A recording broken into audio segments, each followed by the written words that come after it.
Je vous salue dans le merveilleux nom de notre Seigneur Jésus-Christ. Je suis heureux de vous adresser la parole au nom de l'Académie de louanges et d'adoration. Notre histoire. Alors, l'Académie de louanges a commencé, je dirais, dans le courant des années de l'année 2020, pendant que nous étions en pleine crise, pendant que nous étions en pleine crise sanitaire, lorsque le Seigneur m'a instruit en avril 2020 de parler aux chantres. Et nous avons commencé donc une série d'adresses au travers de certains lives.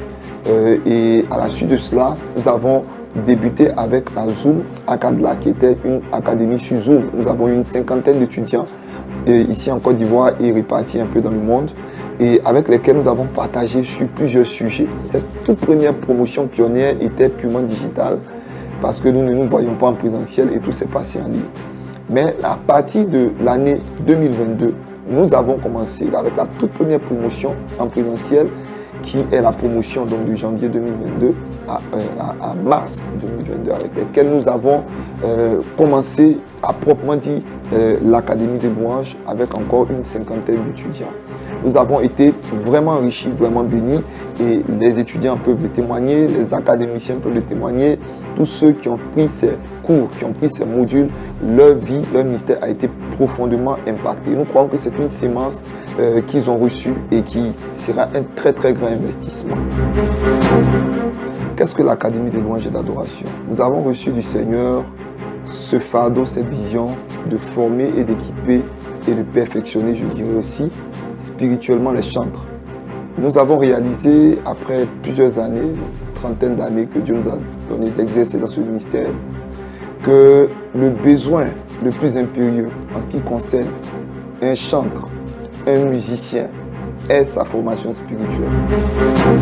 Notre mission, c'est vraiment de former, de perfectionner des adorateurs en général et en particulier des chantres leaders et aussi même des serviteurs de Dieu, des psalmistes, des musiciens, tous ceux qui veulent comprendre la chose de l'adoration en profondeur. Nous avons vraiment pour vision de lever des chantres engagés, consacrés, équipés, qui peuvent révéler la gloire de Dieu et surtout des chants qui sont vraiment amoureux de Dieu, des chants intimes au cœur du Seigneur.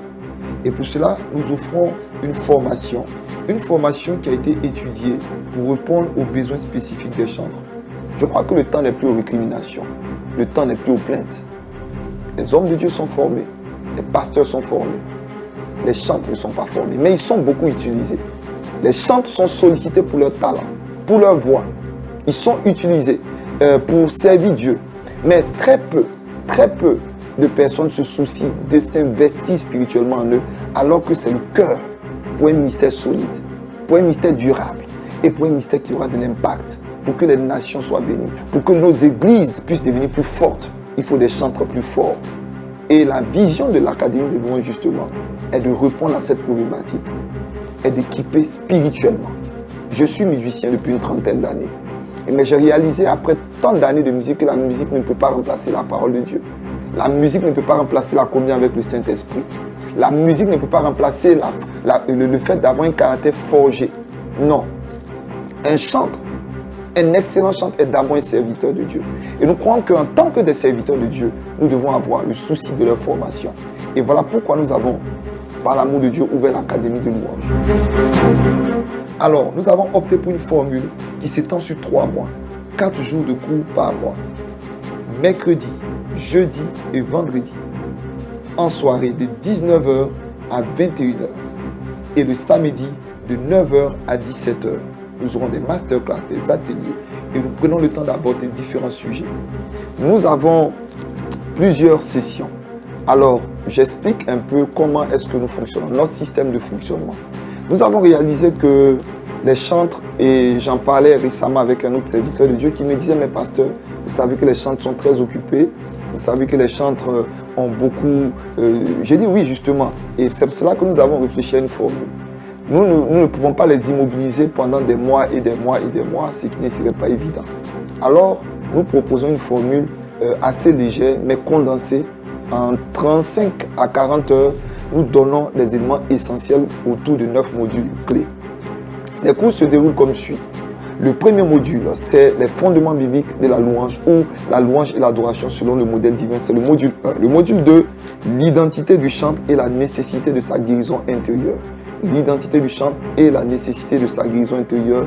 Le ministère de louange est fortement lié au cœur. C'est un ministère d'adoration et lié au cœur et donc à la restauration de l'âme et du cœur. Donc nous enseignons les chantres sur cet aspect. Le module 3, le relèvement de la tente de David, la clé de David. Nous expliquons des choses très profondes en rapport avec David, un personnage assez particulier qui a écrit une bonne partie des psaumes. Et les psaumes, ce sont des cantiques. Et en tant que chantre, les chantres doivent connaître c'est quoi les psaumes et comprendre tout ce qui est autour. Le module 4, nous abordons grandir dans l'adoration prophétique et comment devenir un instrument d'adoration. Nous prenons le temps d'expliquer à partir des instruments de musique et des classes d'instruments comment chaque musicien est comme un instrument de musique dont Dieu se sert pour révéler sa gloire. Et nous expliquons comment on grandit dans l'adoration prophétique parce que le ministère de chant est un ministère par essence prophétique. On ne peut parler du ministère de louange et d'adoration en dehors du prophétique. Le module 5. La destinée prophétique dans le ministère de louange, l'appel, le talent et le don. Dans ce module, nous prenons le temps d'expliquer. Chaque chant a une spécificité. Chaque chant a reçu du Seigneur quelque chose qui le rend unique. Et dans ce module, nous prenons le temps d'expliquer et d'équiper les chantres. Nous parlons dans le module 6 de adoration prophétique, psaumes, hymnes et cantiques spirituels. Éphésiens 5, Colossiens 3, l'apôtre Paul nous encourage à nous instruire, à nous entretenir par des psaumes, des hymnes et des cantiques spirituels. Nous prenons le temps de décortiquer cela et d'enseigner aux chantres, aux musiciens, toute la dynamique spirituelle de ces éléments. Le module 7, c'est les 5 dimensions ou 5 types d'onction dans le ministère du chantre. Dans ce module, nous prenons le temps d'expliquer comment est-ce que les chantres sont répartis en 5 dimensions relativement aux 5 dons de ministère. Vous savez, la Bible dit dans Éphésiens 4 que le Seigneur a donné à l'Église des apôtres, des pasteurs, des prophètes, des docteurs, des évangélistes. Et nous avons découvert par la grâce de Dieu que le ministère des chantres est intimement lié à chacun de ces dons de gouvernement. Et il est important pour les chantres de connaître comment développer une bonne interaction avec son pasteur, avec son dirigeant pour un ministère efficace. Nous voyons beaucoup de chantres qui sont en conflit avec le leader. Non, ce n'est pas, ça ne devrait pas être le cas. Donc dans ce module, nous prenons le temps d'expliquer aux chantres pourquoi et comment ils doivent servir dans la soumission, sous l'autorité et surtout comment eux-mêmes leur ministère peut être révélé au travers de ces 5 dimensions de ministère. Le module 8, c'est chant d'impact, vie, caractère, leadership. Chaque chantre est un leader et donc quelqu'un qui est appelé à influencer. Les chantres doivent inspirer le modèle de Jésus-Christ qui est le modèle de leadership de serviteur. Donc dans le ministère de louange, c'est un ministère de leadership de serviteur où nous venons servir, pas nous servir, pas nous faire un nom sur le don que Dieu nous a donné, non, mais donner la gloire à celui qui nous a appelés. Et il est important pour nous de comprendre cela. Il n'est pas question pour nous de juste vouloir grandir, avoir des talents. Le talent te fait monter comme on l'a dit, mais le talent ne te maintiendra pas au sommet. Il te faut du caractère. C'est le caractère qui fait la différence. C'est le fruit qui fait la différence. Il dit, vous les reconnaîtrez à leurs fruits. Ce n'est pas tous les ministères que le ciel reconnaît. Ce n'est pas tous les ministères que le ciel valide. Le plus important, ce n'est pas la beauté de la voix seulement, même si c'est très important parce que nous sommes pour l'excellence musicale. Mais nous disons le plus important, c'est le caractère. Et dans ce module, nous abordons cela. Et enfin, le dernier module, un module prophétique. Le module 9, c'est le module qui va nous amener à voir le ministère de chantre et la réalité du retour de Jésus. Jésus revient bientôt, c'est une réalité. Tout ce que nous faisons doit être dans le contexte de préparer l'Église au retour de Jésus. Dans le contexte de gagner des âmes, de la grande moisson pour le retour de Jésus. Quel est le rôle des chantres dans cette grande commission, dans l'évangélisation, dans la moisson et surtout dans la préparation du retour de Jésus et dans l'enlèvement de l'Église. Pour qui est cette formation? Tous les adorateurs, comme nous l'avons dit, tu as soif, tu veux connaître Dieu en profondeur. Ne dis pas non. J'ai entendu beaucoup de gens dire, pasteur, je ne sais pas chanter, je n'ai pas de belles voix. Dieu n'a jamais dit cherche des musiciens. Il n'a jamais dit cherche des belles voix, il dit cherche des adorateurs. Alors, tu veux grandir dans ta vie d'adoration?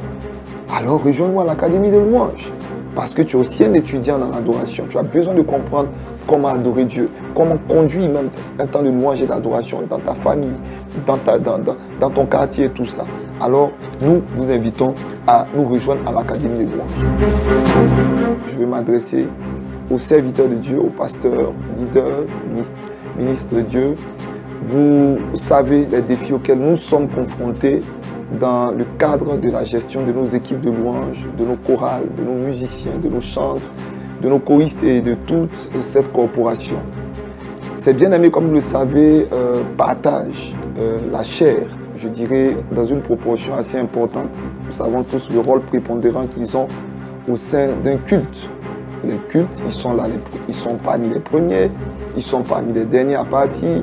Et lorsque vous regardez la proportion de temps qui est imparti pendant un culte de louange aux chantres, vous pouvez comprendre l'impact spirituel que les chantres, de par leur ministère et de par le ministère de louange d'adoration, peut apporter à l'Église. L'apôtre Paul disait, entretenez-vous par des psaumes, des hymnes et des cantiques spirituels. Il a dit en Éphésiens 5, 19, il a dit aussi en Colossiens 3, il a dit, exhortez-vous par des psaumes, des hymnes et des cantiques spirituels, chantant à Dieu sous vos cœurs, sous l'inspiration de la grâce. Et vous devez comprendre que l'état spirituel, la santé de la communauté est fortement liée à la qualité des chants qui sont chantés, parce qu'on parle d'entretien. Donc ce qui veut dire que si les chants ne sont pas chantés comme il se doit, si le ministère de la louange n'est pas mené comme il se doit, en respectant les règles spirituelles de l'art, parce qu'il y a un modèle d'adoration, il y a un modèle pour conduire le peuple dans la louange, il y a un modèle même pour la vie du chantre.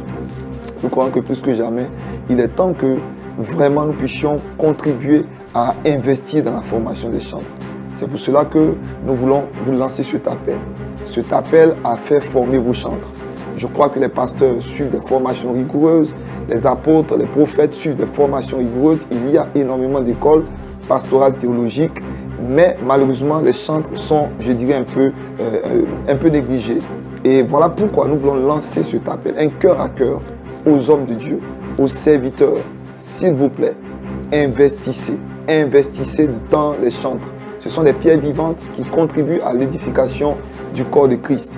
Et nous sommes là pour vous accompagner. Nous sommes là pour vous équiper avec ce que Dieu nous a donné, apporter notre contribution. Nous n'avons pas la prétention de détenir toute la science. Mais nous croyons que le peu que Dieu nous a donné peut aider à lever des équipes de chantres, à lever des choristes, à lever des musiciens consacrés, engagés dans le ministère sera une bénédiction pour le corps de Christ et pour des nations entières. Tu peux avoir à cœur de soutenir ou de sponsoriser un chantre. Vous savez, dans nos églises, aujourd'hui, on a beaucoup de chantres très talentueux. Il y en a plusieurs chez qui on peut déceler un énorme potentiel, mais voyez-vous, où on peut sentir beaucoup d'immaturité. Vous savez, moi, j'ai personnellement souffert pendant de nombreuses années d'entendre constamment les chantres être invectivés et constamment d'entendre les chantres sont ceci, les chantres sont cela, ils ne vivent pas bien, ainsi de suite. Ok, soit, c'est vrai qu'à ce niveau, il y a un travail à faire, mais je crois que nous pouvons aussi soutenir les chantres. Et les soutenir, ce n'est pas juste leur donner de l'argent, c'est aussi investir dans leur formation. Vous voyez, si vous donnez de l'argent et qu'il n'y a pas d'équipement spirituel qui va pas derrière, bon, l'argent, ça part rapidement. Mais qu'est-ce que vous pouvez déposer? Alors, je vous invite à sponsoriser un chantre. Vous pouvez sponsoriser une demi-bourse ou une bourse complète pour assurer la formation d'un chantre, de 2 chantres, ou pourquoi pas même de toute une équipe. Alors, vous voulez investir dans le royaume? Je vous invite. La grande commission, c'est aussi ça. La Bible dit que les nations entendront parler du Seigneur. Toute la terre doit craindre l'Éternel. Et cela ne suffira pas sans la louange. L'évangélisation des nations ne suffira pas sans la louange et sans le ministère de louange et sans les chantres. Alors, tu veux investir dans l'évangélisation, c'est aussi investir dans la vie d'un chantre. Dans un chantre qui veut se former, alors contacte-nous à tous les numéros qui s'affichent et tu pourras apporter ta contribution pour que nous puissions former un maximum de chantres et que plusieurs vagues soient formées, plusieurs vagues soient levées, non seulement ici à Abidjan, sur toute la Côte d'Ivoire, dans toute la sous-région et jusqu'aux extrémités de la terre. C'est notre mission et nous voulons y aller avec vous. Que Dieu vous bénisse.